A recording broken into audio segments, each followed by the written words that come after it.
Hello everyone, कैसे हैं आप लोग। फिर से एक नई वीडियो में हमारी मुलाकात हो रही है और इस बार हम लेकर के आए हैं कुछ मूवी रिकमेंडेशंस।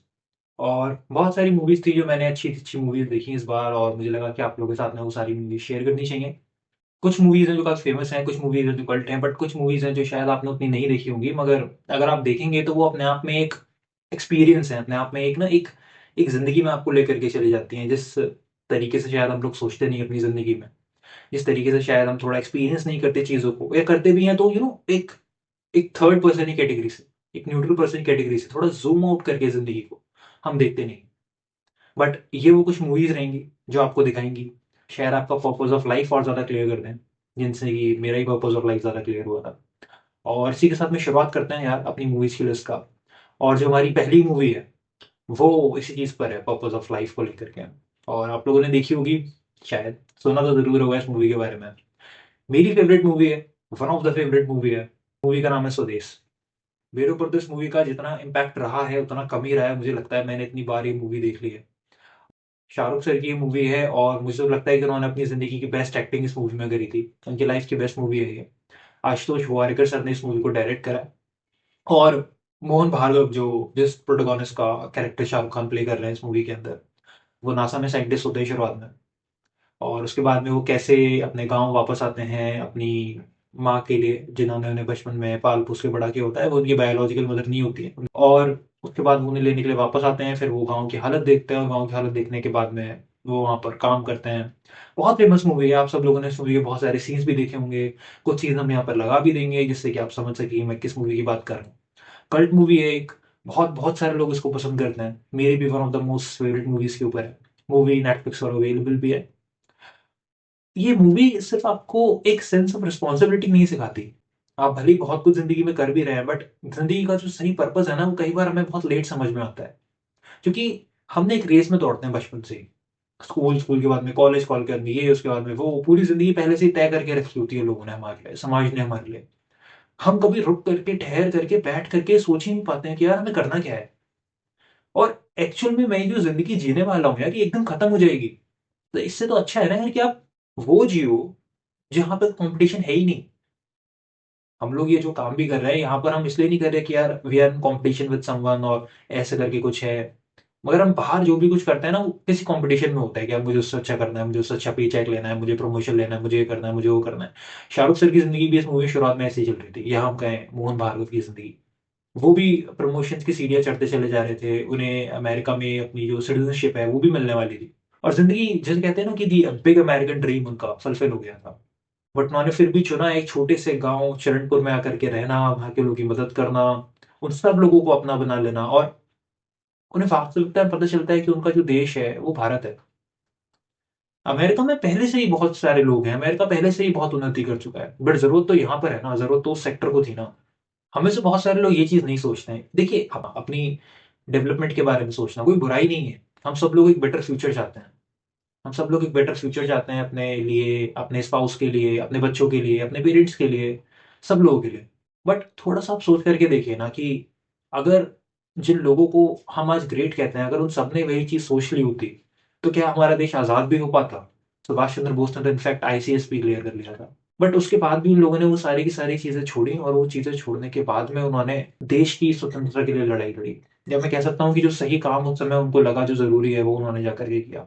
जरूर देखिएगा ये मूवी, मुझे लगता है कि आपकी जो पर्पस जो है, जो आपकी जिंदगी का, वो ज्यादा क्लियर हो जाएगा। आपको ज्यादा सही से समझ में आएगा कि कहाँ पर एक्चुअल में सही खुशी हो सकती है, क्या है जो आपको सही में करना सही लग रहा है। इस मूवी को और ज्यादा लंबाई नहीं लेकर के जाऊंगा, चलिए चलते हैं अपनी दूसरी मूवी की तरफ। और मूवी नंबर 2 का नाम है Manjhi the mountain man. I think this is the peak of Indian cinema. बहुत सारे लोग बहुत सारी डिफरेंट मूवीज को पीक ऑफ इंडियन सिनेमा कह सकते हैं, बट ये एक मूवी है जिसने कि ये बताया कि इम्पॉसिबल जैसा कुछ होता नहीं है, बल्कि ये जो मूवी है ना, ये रियल लाइफ बेस्ड भी है। ये बेस्ड है दशरथ मांझी जी की जिंदगी पर। पूरी मूवी जब चलती है ना, तो आपको ऐसा लगता है कि जैसे एक सिम्फनी प्ले हो रही हो। आपको बहुत सारे इमोशंस पे ऊपर नीचे लेकर के जाती है बार बार मूवी। और कहीं पर भी ना मूवी जरा सी भी अपने ट्रैक से डेविएट नहीं होती। मूवी चलती चली जा रही है कि इंसान की जिंदगी आगे बढ़ती चली जा रही है, वो इंसान लड़ता चला जा रहा है सिस्टम से, अपने आप से, हर किसी से, हर कोई उसे छोड़ करके चला गया है, हर कोई चला गया है, लेकिन वो जो कर रहा है ना, वो उस काम को नहीं छोड़ता। पता नहीं कि जिंदगी आगे कितनी बची है, अपने बच्चों को भी उसने अपने पिता को दे दिया है। उसे किसी और चीज़ से प्यार नहीं रह गया है, सिवाय उस एक मिशन के जो उसने अपनी ज़िंदगी में ले लिया है। आप में से बहुत से लोगों ने इस मूवी का नाम सुना होगा, बहुत से लोगों ने मूवी देखी भी होगी। बट मैं थोड़ा-सा कॉन्टेक्स्ट देता हूँ आप लोगों को कि उनकी जो पत्नी होती है दशरथ मांझी जी की, वो प्रेग्नेंट होती हैं और वो पहाड़ पर जा रही होती हैं, और पहाड़ पर जब वो चढ़ रही होती हैं, तो उनका पैर फिसल जाता है। जब तक दशरथ मांझी जी और उनका जो बेटा है, वो अपनी माँ को लेकर के वहाँ पहुँचते भी हैं, तो वहाँ पर वो नहीं बच पाती। ये जो एक इंसिडेंट था ना, ये उन्हें हिला करके रख देता है पूरा, और यहीं से वो बिल्कुल एक दूसरे व्यक्ति बन जाते हैं। उन्हें कुछ समझ नहीं आता है कि उनके साथ में क्या हो गया है, और वो फिर ये मिशन टेक कर लेते हैं कि यार इस पहाड़ ने मुझसे मेरी पत्नी छीनी है ना, मैं इस पहाड़ को काट करके सड़क बना दूंगा। मेरे साथ में जो हुआ है ना, और किसी के साथ में नहीं होगा। हर कोई कहता है कि तुम पागल हो, पहाड़ से टक्कर लेने चले हो, क्या करते रहोगे, कितनी जान मारोगे, चोट लग जाएगी, ये हो जाएगा, वो हो जाएगा। कोई पैसे भी नहीं देगा तुम्हें इस चीज के। क्या खाओगे, क्या बनाओगे, क्या करोगे, और कितनी धूप में काम करते रहोगे पागलों की तरह। रोज अकेले आ जाओगे। सालों साल, सालों साल, सालों साल वो काम करते रहे। मुझे लगता है शायद 20 या 22 साल लगे उन्हें वो पहाड़ काट करके सड़क बनाने में। और अभी कुछ सालों पहले सरकार ने वहां पे पक्का रास्ता ही बनवा दिया है। और दशरथ मांझी मार्ग करके अगर आप देखेंगे, अगर आप फोटो भी गूगल करेंगे, तो वो आपको साइन बोर्ड की फोटो मिल जाएगी। बहुत सारे लोग होते हैं ना कि ट्रैवल करते हैं मंदिरों में, और बहुत सारे लोग ट्रैवल करते हैं बहुत सारी जगहों पे, प्लेसेस पर, मार्क ऑफ सिग्निफिकेंस पे। यार मुझे लगता है यार वो जगह कैसे एक मार्क ऑफ हेरिटेज होनी चाहिए। वो सड़क, वो एक बिल्कुल टूरिज्म स्पॉट होना चाहिए। एक इंसान की ऐसी जिद, एक इंसान का ऐसा जुनून, जिसने कि पहाड़ को भी तोड़ करके दिखा दिया है ना। हम वैसे ही बोलते हैं कि मानव जब जोर लगाता है पत्थर पानी बन जाता है, बट हमने सिर्फ ये चीज सुनी है। हमें और आप में से कितने लोग ये बात मानते हैं? बट एक मूवी उस चीज को सही करके दिखाती है। जरूर देखिए ये मूवी मारी द माउंटेन मैन। चलिए चलते हैं अपनी तीसरी मूवी की तरफ। और जो तीसरी मूवी है ना, उसका नाम है भगवान भरोसे। कुछ समय पहले ही मूवी आई थी। और एक बच्चा है, उसकी कहानी है, आप कह सकते हैं कि उसके आसपास के लोगों की कहानी है। किस तरीके से हम किस नॉलेज के साथ में हमें बड़ा किया जाता है, क्या कुछ बता करके हमें बड़ा किया जाता है। और क्योंकि बच्चों का मन भोला होता है, जो उन्हें बता दो वो उस चीज को मान लेते हैं।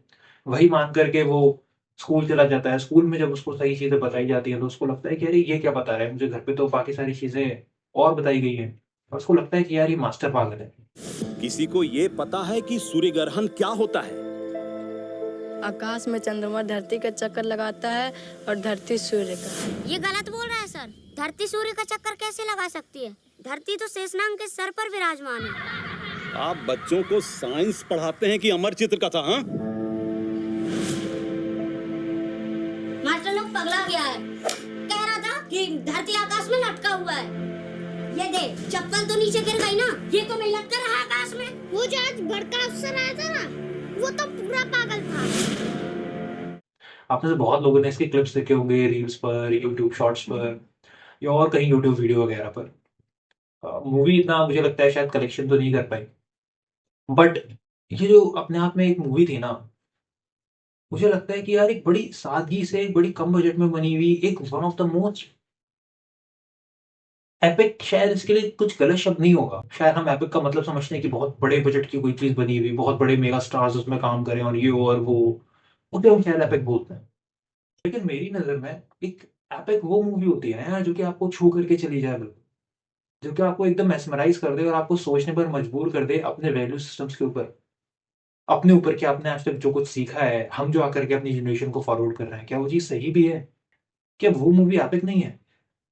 क्या वो मूवी जिसने सिर्फ अपने एक्टिंग के बदौलत और अपने स्क्रिप्ट की बदौलत लोगों को सोचने पर मजबूर कर दिया, क्या वो अपने आप में एक एपिक नहीं हुई? जरूर देखिएगा ये मूवी, भगवान भरोसे। और मैं उम्मीद करता हूँ कि आपको काफी पसंद आएगी। तो तुम्हें वो टीवी वाला मंत्र चाहिए? हाँ गुरुजी। फिर तो ब्रह्मास्त्र वाला मंत्र भी चाहिए होगा। वो तो बहुत ही जरूरी है। चलिए चलते हैं अपनी चौथी मूवी की तरफ। और चौथी मूवी जो है ना, वो भी इतनी ज्यादा शायद फेमस नहीं हुई है। शायद आप बहुत सारे लोगों ने नाम ना सुना हो, या आपने उससे मिलता जुलता एक नाम सुना हो। मूवी का नाम है महाराज। अब मैं मूवी का पोस्टर और मूवी कुछ सीन यहाँ पर बगल में लगा दूंगा, जिससे कि आप लोग कंफ्यूज ना हो, क्योंकि विजय सेतुपति सर की महाराजा करके मूवी आई थी एक, तो काफी लोग उससे कंफ्यूज हो जाते हैं। तो ये जो मूवी है ना, नेटफ्लिक्स के ऊपर आई थी, इसमें आमिर खान सर के शायद जो बेटे हैं, उन्होंने मेन रोल प्ले करा है, और जो इसकी एक्ट्रेस हैं शर्वारी, उन्होंने भी काफ़ी अच्छा काम करा है इस मूवी में। राजदीप अहलावत सर ने जो कैरेक्टर प्ले करा, जो नेगेटिव कैरेक्टर प्ले करा है, और जिस तरीके से उन्होंने अपनी अदाकारी दिखाई है, ये जो पूरी मूवी है ना यार, ये आपको एक्चुअल में बताती है कि स्ट्रगल उन लोगों का रहा कैसा होगा जिन लोगों ने ये जो कुरीतियां हैं, जो ढर्रे हैं, जो रूढ़ियां हैं, उनको तोड़ने के लिए समाज में आवाज उठाई। आज हम लोग भले ही उन लोगों को बहुत ज़्यादा सम्मान की नज़र से देखते हो, या फिर हम कहते हो कि अरे अच्छा इन्होंने सती प्रथा के खिलाफ आवाज़ उठाई, या फिर इस चीज़ के खिलाफ आवाज़ उठाई, बाल विवाह के खिलाफ आवाज़ उठाई, मगर वास्तविकता में ना उन लोगों के सबसे बड़े दुश्मन उस समय के आम लोग ही थे, आपके और मेरे जैसे लोग। और उन्हें कितना मुसीबतों का सामना करना पड़ा कुछ ऐसी प्रथाओं का खंडन करने के लिए, जो कि कोई अगर आज हम लोग देखें तो हम लोग कहेंगे अरे ये क्या हो रहा है। जब आप ये मूवी देखेंगे तो आपको समझ में आएगा कि मैं किस चीज़ की बात कर रहा हूँ। जब आप ये मूवी देखेंगे तो आपको समझ में आएगा कि समाज में इस तरीके की चीज़ भी चल रही थी, मगर भगवान के नाम पर हम सब कुछ माफ़ कर देते हैं। हमारी पत्नी के साथ में, हमारी बहनों के साथ में, हमारे चाची के साथ में, हमारी ताई के साथ में, कुछ भी हो रहा हो, ईश्वर के नाम पर हम सब माफ़ कर देते हैं।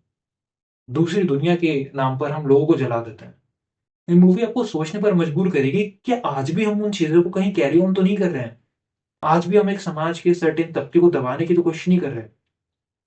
आज भी हम शोषण की प्रवृत्ति में तो नहीं है, हमें पता ना हो और हम हो इस तरीके से।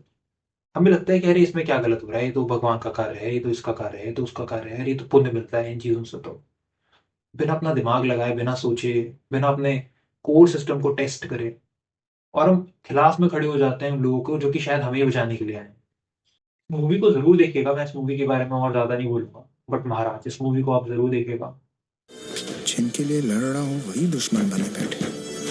किसके लिए लड़ूं मैं? और उस औरत के लिए जिसके गले में एक चीख अटकी है। चलिए चलते हैं आपके पांचवी मूवी की तरफ, और पांचवी मूवी है 102 नॉट आउट। अमिताभ सर और ऋषि कपूर सर की ये एक ऐसी मूवी है ना जो आपको एकदम पुरानी मूवीज के थोड़े एरा में लेकर के चली जाती है। ये मूवी आपको बताती है रिश्तों के बारे में, मूवी आपको बताती है बाप बेटे के रिश्ते के बारे में, मूवी आपको बताती है कि किस तरीके से एक सर्टेन एज के साथ में हमारे जो पेरेंट्स होते हैं ना, वो कितने ज़्यादा हम पे डिपेंड हो जाते हैं, और कैसे हमारी छोटी से छोटी बात भी उनको बुरी लग सकती है। कैसे वो कितना हमारा इंतज़ार करते हैं, और कैसे कितना बड़ा रोल हम उनकी लाइफ में प्ले करते हैं, मगर हम अपनी लाइफ में एकदम खो जाते हैं। हमें लगता है नहीं यार, अब तो हमारी शादी हो चुकी है, अब तो ये हो चुका है, अब तो वो हो चुका है, तो यही सब हमारी दुनिया है। और कैसे रिश्तों को सही तरीके से समझना, सही तरीके की मैच्योरिटी शो करना, हम उस रेस में इतनी तेज भागने लगते हैं कि हमें लगता है कि यार और कुछ मैटर नहीं करता। हम लोग फॉर ग्रांटेड लेने लगते हैं चीज़ों को। हमें लगता है कि सब लोग यहीं तो रहेंगे, सब कुछ ऐसा ही तो रहेगा, और या किसी ने हमारे लिए बहुत कुछ करा होता है, हम उसे एकदम भूल जाते हैं। ये मूवी जब आप देखेंगे ना तो आपको समझ में आएगा, ऋषि कपूर सर के थ्रू, अमिताभ सर के थ्रू आप उस जर्नी पर जाएंगे जो आपको बताती है कि जिंदगी तो खत्म ही हो जानी है ना यार, तो उसको क्यों ना एक ढंग से जिया जाए, क्यों ना साथ मिल करके जिया जाए। अपनों का साथ जरूरी होता है, साथ समुद्र पार रहना नहीं। हाँ आप कह सकते हैं कि हाँ मेरा लड़का ये करता है, वो अमेरिका में है, ये है, ये है, ये है। मुझे इस मूवी को देखने के बाद में ना, अपने 8th क्लास में हमारे एक सर थे, तो उन्होंने एक बात बोली थी, एक इंसिडेंस उन्होंने शेयर किया था अपने ही एक फ्रेंड का। तो उन्होंने बोला था कि उनके एक फ्रेंड की डेथ हो गई थी, और उनके जो लड़के हैं वो दोनों अमेरिका में सेटल्ड थे।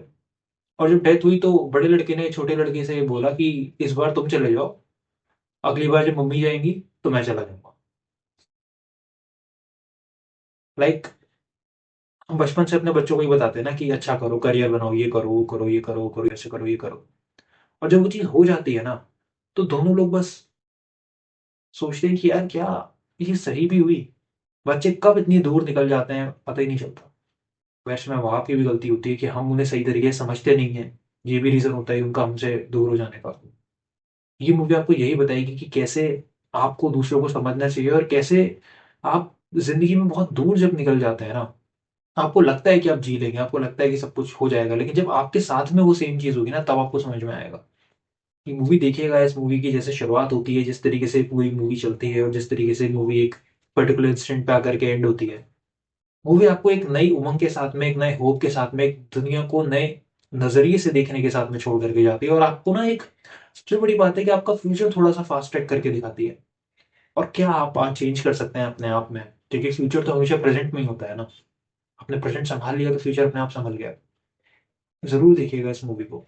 मैं हर मूवी के साथ मैं बोल रहा हूँ, और ये 5 मूवीज़ मैं बहुत ढूँढ करके और बहुत अच्छे से आप लोगों के साथ में लेकर के आया था। ज़रूर देखिएगा इस मूवी को। चलिए बढ़ते हैं आगे। तो कुछ ये थी हमारी वो 5 मूवीज़ जो मैंने देखी और मुझे लगा कि आप लोगों के साथ में शेयर करनी चाहिए। और मेरे जीवन पर इन सारी मूवीज़ ने बहुत बड़ा इम्पैक्ट डाला है। मुझे एक बेटर ह्यूमन बीइंग बनने बनने में और एक ज़िंदगी का एक नया नज़रिया देने में इन मूवीज़ ने बहुत ज़्यादा मदद करी है। ज़रूर देखिएगा सारी की सारी मूवीज़। और इसी के साथ में हम लोग अपने लाइफ़ का जो बेस्ट कंटेंट है वो आपके साथ में शेयर करते रहते हैं, भले ही वो बुक्स हों, भले ही वो मूवीज़ हों, भले ही वो और कुछ हो। मिलेंगे एक नई वीडियो में थोड़ा और बेटर होने के लिए, थोड़ी और समझ हासिल करने के लिए। Till then take care and thank you.